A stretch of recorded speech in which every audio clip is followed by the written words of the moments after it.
Support comes from New York State United Teachers, a union of professionals standing with more than 600,000 workers in education, human services, and healthcare with the Our Voice, Our Values, Our Union campaign. And United University Professions, representing 37,000 academic and professional employees at SUNY campuses and teaching hospitals across New York State. Frederick E. Cole, President. UUPinfo.org.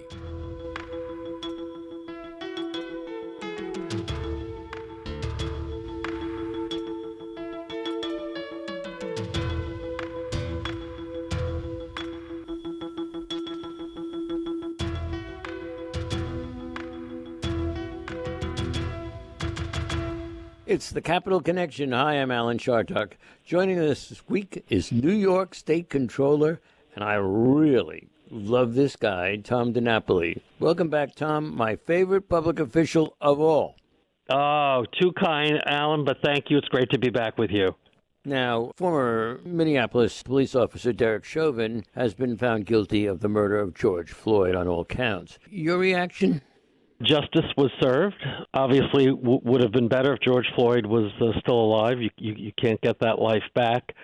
The fact that a mixed jury in terms of race and background so quickly came to the conclusion that the officer was guilty on all counts, I think sends a strong message that, in fact, the American criminal justice system can work for all. So, I mean, you know, from my point of view, had it been any other verdict, the level of disappointment would have been severe and deep. So, still big issues out there in terms of the reckoning on racial injustice that continues, and more work needs to be done. But I think obviously it was a day where justice was served. So you're the controller. You deal with money all the time. Is there a way to measure the financial impact on individuals and families, businesses, the society as a result of systematic racism? For example, the police, as the trial was over, the reaction of the street seemed pretty strong. And rightfully so. And I think it's also important to point out, and I think even some of the inner circle, on behalf of the Floyd family, and some of the commentary pointed out that, we have to keep in mind that we also need good men and women in law enforcement, and most of them are that. Derek Chauvin is not the typical, but we also know that there have been too many instances that continue of unarmed people of color in police encounters that end up losing their lives. There's clearly something wrong. So, in terms of the issue of quantifying just broadly systemic racism, I've seen some different studies, both in terms of lost GDP, but also projecting forward if there is more equity and inclusion in our economy, the trillions of dollars more in GDP that, in growth that we'd see. So, the corporate response, I think that we've been seeing in many levels, certainly in the wake of the Floyd murder, to really redouble efforts on policies related to diversity, equity, and inclusion. I think those are key. Even workplaces that have been good on that front, I think we would all acknowledge, and this goes for the public sector as well, for government, we have to redouble our efforts. We clearly still have a ways to go. So with the right spirit and a positive point of view, but a willingness to admit that we are far from perfect, I think, in fact, there will be a bottom line benefit to having an economy that truly is one that provides opportunity for all. Now, as the sole trustee, as the sole person who makes up his mind of how to spend all those millions of dollars, the state pension fund, does this come into play at all? Do you take a look and say, well, this would not be a good signal, this would be a good signal? Yeah. No, absolutely. We, as part of our corporate engagement, we have reached out to our portfolio companies and raised the issue of what are your policies and practices on diversity, equity, and inclusion. One of the area of focus, particularly that we've spent a lot of time on and continue to, is looking at the boards of directors, the leadership of corporations, to make sure that they are diverse. Going back a few years, we worked in coalition, particularly with regard to ensuring there'd be more women on boards, and now we've redoubled our efforts to make sure that there are racial minorities included on boards of directors, and we will vote against all white boards when those slates are put forward. And in a recent shareholder proposal that we put forward with Amazon, which has become obviously a ubiquitous presence and a huge part of the marketplace in this country and globally, we have filed a shareholder resolution requesting that there be a racial equity audit of Amazon, that they contract for that, an independent third-party review of their policies on diversity, equity, inclusion. There have been a lot of issues raised. It's been covered in the press in terms of their treatment of workers, workplace practices, where they cite some of their business activity in terms of negative impact on communities of color, their warehouse workers particularly, who are by and large Black and Latinx, how they've been treated. And unfortunately, Amazon tried to knock our shareholder resolution off of the ballot for the annual meeting. Wow. Well, we were very pleased the SEC just recently upheld our right as a shareholder to file that resolution. So we're hoping for a favorable outcome when that annual meeting happens. So, yeah, we are trying to be part of the conversation and to press corporate America to be responsive on these issues. You know, Tom, I know you're not going to like this, but I think it's incumbent on me to mention it. Your name is being bandied about by some of your friends and some of your not friends as a potential candidate for governor of New York. Now, you're the comptroller, you're independently elected. It would make sense that your name is being raised, but it was particularly raised, as you know, by the Cuomo people and saying you're being political when you shouldn't be, as if he wasn't once Attorney General of the state doing some political stuff himself. He went after Eliot Spitzer, for example. So what is your reaction to all that? Well, I mean, let me say, first of all, and I think I've been doing this job long enough that I don't say this in a boastful way, and I think most objective observers would agree, I would think. We do the job that we're elected to do here at the Comptroller's office, and we take that responsibility seriously. And, certainly in the case of some of the questions that came up after we did the referral to the Attorney General, that was done after much thought and very consistent with what people expect us to do, to ask the important questions. I think I'm the least politically calculating of any of the players that are around these days, and too old to change in that regard. And I think my work stands on its own. It has since 2007 when I started as controller, and I know very often whether it's an audit or a report, people will say, "Oh, he's being political." You know what? We're a professional shop here. Most of our employees are civil service. I don't know whether they're Republicans or Democrats. And when we make a decision on an audit or a policy or referral, whatever we're doing, a report, we're calling it as we see it. That's what people expect from the controller. And I'm focused on doing my job and doing it in the right way. And I'm not worried about the politics at the moment. So just to fill us all in, because not everybody pays that much attention to all this, stuff. What exactly did you do when you made it? What was the referral about to the Attorney General? Well, in some, and I can't say, too much other than, obviously there have been questions raised about the use of public resources in the executive chamber for private purposes, some of that relating to the book that we're all familiar with. And we felt that those allegations were serious enough to warrant a further review. And under the existing authority that we have to do what is called a referral to the Attorney General, consistent, by the way, with a partnership we've had with that office that, even predates Tish James's tenure, we did that, which gives them the authority to do an investigation with criminal jurisdiction to see if there are, if there is anything to those allegations. I can't say more about it. I mean, it is now, subject to the investigation that the Attorney General's office will lead. If there's any support they need from us, we're available for that. And if there's nothing amiss or inappropriate, then there's nothing for anybody to be worried about. So Tom DiNapoli makes a referral to Tish James about whether the Cuomo book, which brought in $4 million, and allegedly he had people do some work for him, who worked for him, and that's against the state law. I find a certain irony here that you've made a referral to the other person who is always being suggested might run against Andrew Cuomo, besides yourself, Tish James. Do you have a chat with her about that? Nope, have not.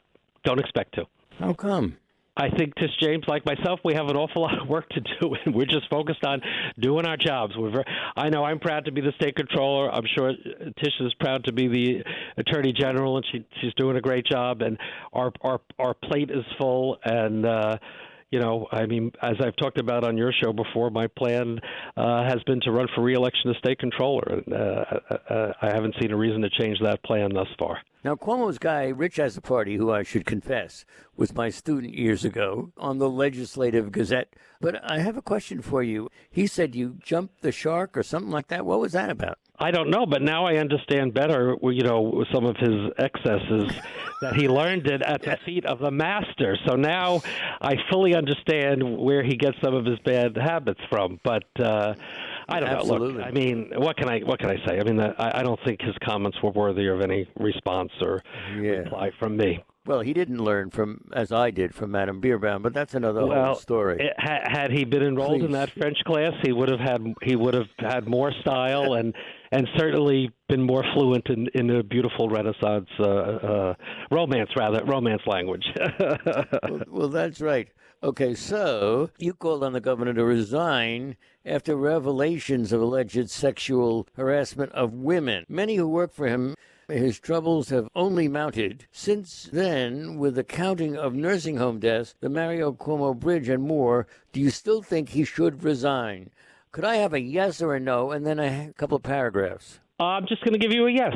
Okay, now the paragraph. Like some others, my concern is for the state navigating through a challenging time, and that's no presumption on innocence, guilt, or on the substance of some of what's been raised. But I think in terms of what the states need in terms of undistracted leadership right now, I think that would be in the best interest of the state. So I'm not going to say more about it than that. I heard the president of the Senate say that they were seriously interested in ethics reform in the legislature. Now, I've been around legislators for a long time, and I don't think they like me that much. But my question is this. Why would they do ethics reform to get at the governor when, in fact, they're the ones who need the ethics reform? Well, I don't think that Andrea Stewart-Cousins was suggesting that the legislature be exempt from a more serious review on questions of ethics. Certainly, look at the history past couple of decades. There are any number of headlines that we could point to for legislators that have acted inappropriately. So, look, I think there's a general sense that the JCOPE process does not work for various reasons. That's the Joint Commission on Legislative Ethics, JCOPE. Not just legislative, it's public ethics. So, I mean, I think the need to reform the JCOPE process, maybe even replace JCOPE with another entity. I think anybody who's looked at this objectively would say, the policing of and oversight of ethics in state government just is not functioning, and we need a better way to do it and a more independent way to do it. Well, Tom DiNapoli, part of the problem with that is you can set up a commission, but if the governor's going to have the major picks on that, and then you're going to ask the governor to heed the restrictions, well, it stinks. Yeah, I mean, you need independence. So whether you change the who appoints how many, I think Senator Liz Krueger, certainly a great reformer. I think she has a proposal to have the judiciary largely be the ones to pick who would be on the ethics commission or whatever the oversight body would be. I mean, I think these are absolutely fair issues to raise and important questions to raise, and if the legislature has the appetite to come up with reform there, I think that would be welcome. I think some of the ideas have been floating around, even for the legislature, in terms of limiting outside income. That was something talked about an awful lot a few years ago. It sounded like they wanted to move in that direction. Never happened. So I think with everything else going on, getting back to ethics reform, changing the JCO process, all of that would be welcome. Okay, so I have a question for you. It's a serious question. Put on your thinking cap. Yes or no? You're running for governor. The answer is no. I'm running for controller. Right. But might we see you run for governor, assuming that Andrew Cuomo steps back and doesn't run again? Look, I'd be falsely humble if I didn't say it's very nice when friends, not enemies, mention me in that regard, right? But that has not been the plan, and in speaking with you at the moment, there's been no change in the plan. Right. So, are you running for governor? Okay. I think I answered that already. Okay. Even in French, Madame Birman would say no. It's the same. It's the same word in either language. No. N-O-N. Now, what about the New York GOP? Is it dead? Is it moribund? I mean, independent voters outnumber Republicans in New York. Can they make a comeback, those Republicans, and win statewide office? I mean, I always remember Mario being beaten by George Pataki. Yeah. Who he? Yeah. The Republican Party is still here. I mean, it may not be my parents' Republican Party. My parents and my grandparents were all Republicans on Long Island back when that was a very strong Republican area, which of course it isn't anymore. There have been big demographic changes in the state and big political changes as well. But the Republicans are there. If they default to a Trumpian style of expressing opinions on public policy, they're going to stay in the wilderness for the foreseeable future. So I think they really need to do their own soul searching. You mentioned George Pataki, who I served with in the legislature. He certainly was someone who, on many issues, would be easily defined as a moderate. He certainly wasn't an extremist and did not resort to rhetoric that was inflammatory, and that was part of the reason why he was able to win. I don't know that George Pataki could win right now either, given how the state has changed in terms of the numbers, as you point out.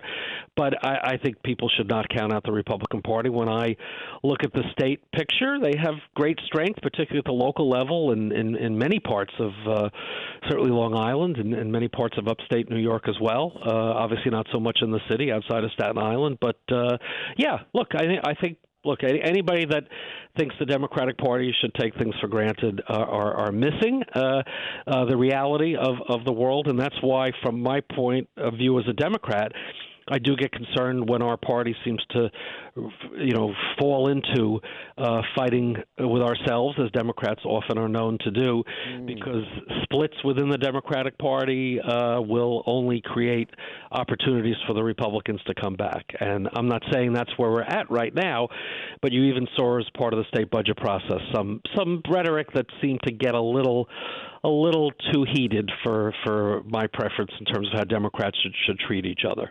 Yeah. Well, let's talk about climate change. Earth Day's this week. Yep. Now you have an aggressive climate action plan for the pension fund, which has a lot of money. How much is in that pension fund now? We are probably around $250 billion right now. That's a fair chunk of change. Chunk of change, and we've really grown back from the losses that we had at when COVID first hit. Yep. Interesting. So, how do you get the pension fund to set net zero emissions by 2040, 2050? I don't know. Well, we pegged at 2040. Yeah, I mean, most of the experts say at 2050 the latest net zero for the global economy, and we've picked the more aggressive goal of 2040 for our portfolio to be net zero in terms of carbon emissions. So we integrate environment and also social and governance considerations in all of our investment decisions. We have a climate action plan that includes engaging with companies and policy advocacy and pressing companies to develop business plans that are in conformance with the Paris Agreement and setting minimum standards for transition readiness to the low carbon economy. And in cases where companies don't conform to that, we may restrict or divest investments. In fact, we just announced very recently another step in divestment with regard to oil sands companies, but also proactive, seizing on opportunities. We just announced this week $400 million more as part of our Sustainable Investing in Climate Solutions program, new investments with alternative and clean energy opportunities. So, we consider this a risk to our portfolio, the risk of climate change. So we're trying to de-risk de-risk the fund because as an investor, we're looking out for our members' benefits, keep their retirement security strong, and it's also important to our planet, which is why it's important in the context of Earth Day for everybody to realize that we have a short time frame to really address this issue of climate change, and investors like pension funds need to be part of the solution. Let's talk a little bit, if we can, Tom DiNapoli, about the budget. $212 billion plan. Things seem to work out much better since New York received federal relief. First, where were we financially in New York State? Second, what's your financial analysis of the budget plan so far? For example, taxing the rich. Well, we're certainly in much better shape for a couple of reasons. One of them has to do with the change in the administration in Washington, and having Chuck Schumer as Senate Majority Leader was a great help in getting the American Rescue Plan enacted, and New York benefiting. I mean, New York State getting over $12 billion directly to the state, and money for local government, school districts, health care as well. So that has certainly put us in a much stronger position than we thought we might have been in going back a few months ago. I also have to say the economy starting to come back. While there are certainly still families that have been hurting and certain business sectors have still been hard hit by the pandemic, some of the other sectors have been doing better than anticipated. Take Wall Street, financial services for one. Certainly we saw that with the bonus report that we put out. So revenue's starting to come back, more money coming out of Washington. And the legislature and the governor made a judgment that there were important investments, expenditures that had been put off, particularly with education, healthcare, help for those who have been displaced by the pandemic and the economy, help for people behind on rent, small businesses, excluded workers, go down the list. The judgment was made to come up with the money for them. And part of the solution to that, right, because we always say if you're going to spend the money, where are the revenues, was the increase in the personal income tax. So, we're still finalizing our analysis of the budget. What we're going to look to is really long-term. Is this spending level, based on the revenues that are expected, is it sustainable? And I still think that's a fair question. We need more information from the updated state financial plan to get some insight into that. And, the revenues, take, for example, mobile sports betting, right? They added that. Yeah. Are those projected revenues, I think, was it $500 million over the next couple of years? How realistic is that? Very often. What do you think? I've always had my doubts. Anytime we expand gaming or gambling, it never comes in as anticipated. I'm putting some money down that you're going to run for governor, so we'll see. Then you clearly have an unhealthy addiction to gambling, and we're going to have to put you in an intervention program. That's right. Now, the governor said he needed $16 billion to make up the loss in the budget. Now he got $12 billion, but we seem to be flush. So what's going on? Well, because, money is coming in, as we've pointed out over the past several months, higher than the division of budget projected. The revenues have been bouncing back. We're not back to where we want to be, but bouncing back more quickly than we thought in light of the pandemic. And obviously the revenue sources, and certainly the tax increases being part of it, that certainly explains why there's been a fair amount of money around to spend. Huh. Was the governor weakened by all of these accusations about his activities in the budget? Could you tell? Well, look, the way New York, the process is set up, the governor always has a strong hand in these negotiations. So I think it would be fair to say, though, that given, I think the bigger change in dynamic is the fact that you've got these overwhelming majorities in the Senate and in the Assembly, veto-proof majorities, and I think despite some of some of the differences ideologically within the respective conferences, generally a fair amount of unity. So I think you saw a stronger legislature because of the result of the 2020 elections, and I think that strengthened their hand. You have a lot of new people too, Alan, and they certainly have not been shy in terms of expressing opinion and preference and being strong negotiators. So New York has legalized recreational marijuana. Are you going to be, lighten up? No, I will. I don't expect to be. Me neither. Okay. And then I wanted to ask you whether you are for taxing the rich. Well, look, New York soaking the rich. New York has a progressive income tax structure, and there's no doubt that while many families in New York have been hurt by the economic devastation of the pandemic, other folks have been doing very well. I mean, I mentioned financial services before. We like them to do well because we tax them. And I think we need to not lose sight of the fact that a small percentage of New Yorkers pay an outside percentage of the personal income tax already. So can some of those folks pay more? Absolutely. Are some of them even willing to pay more? Absolutely. But we need to see. Well, what we really need to see, because there is volatility, right, in tax revenue, whether or not the expectation of what we're going to raise, in fact, is going to be a reality. Will we lose some of these? Yeah. Listen, I'm running out of time, so you got to keep it very, very, very, very short. All right. The New York City mayoral race. Andrew Yang's in the lead. Are you endorsing Yang? I'm not endorsing anybody in that race. But you must have a secret favorite, right? Well, that wouldn't be a secret if I tell you.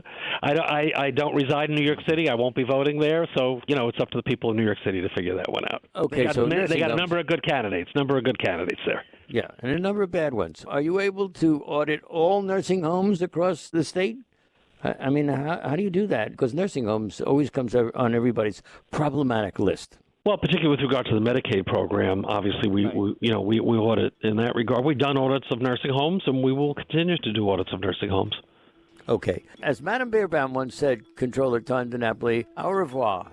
Au revoir. Très bien. Fill the reservoir. So, goodbye, Tom DiNapoli. We'll see you the next time.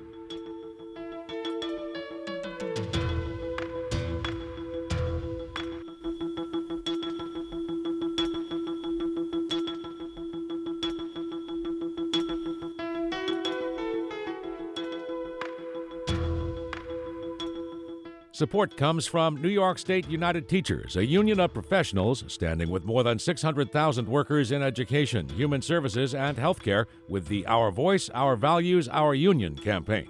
And United University Professions, representing 37,000 academic and professional employees at SUNY campuses and teaching hospitals across New York State. Frederick E. Cole, President. UUPinfo.org.